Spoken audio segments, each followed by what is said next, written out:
Which is the farthest planet in our solar system. तो वो कौन है? वो नेपच्यून है। नेपच्यून जो है वो सबसे दूर है, सबसे दूर है सूरज से, मतलब सूरज की अगर बात करें सूरज से सबसे ज्यादा दूर जो वो नेपच्यून है। अब कितने प्लेनेट हैं? सबसे पहला क्वेश्चन ये बनता है। टोटल जो है हमारे सोलर सिस्टम में 8 प्लैनेट्स हैं। टोटल कितने हैं? 8 प्लैनेट्स हैं।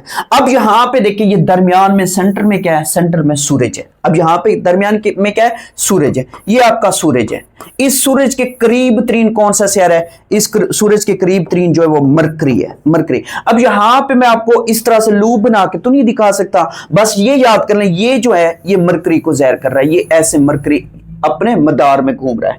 फिर इस मरकरी के बाद अगला प्लेनेट कौन सा है? वो वेनस है। सूरज के करीब तरीन अगला प्लेनेट कौन सा है? वेनस है, मरकरी के बाद। फिर इसी तरीके से कौन सा है? अर्थ है, हमारी प्यारी जमीन है।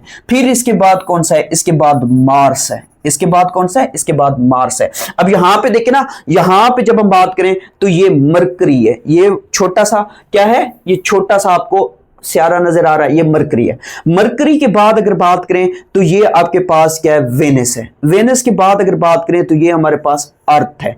अर्थ के बाद ये कौन सा है? ये हमारे पास मार्स है। अब इसी तरीके से मार्स के बाद, अब मार्स के बाद अगला जो प्लेनेट है वो कौन सा है? वो जुपिटर है। वो कौन सा है? वो जुपिटर है।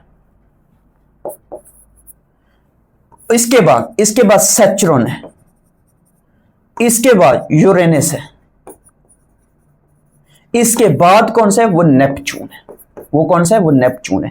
तो यहां पे देखें, जब हम इस अर्थ के बाद की बात करते हैं तो अर्थ के बाद हमारे पास कौन सा है? मार्स है। मार्स के बाद ये आपका जुपिटर है। जुपिटर के बाद अगर हम बात करें, जुपिटर के बाद हमारे पास सैचुरन है। सैचुरन के बाद ये हमारे पास क्या है? यूरेनस है। और ये हमारे पास नेपच्यून है। अब आप देखें मरकरी इतना करीब सूरज के और ये इतना दूर, तो यही क्वेश्चन वो एग्जाम के अंदर पूछता है कि farthest planet in our solar system कौन सा है? वो नेपच्यून है। सूरज से दूर कितना है? तो वो मतलब इस तरह के क्वेश्चन एग्जाम के अंदर पूछ रहा होता है।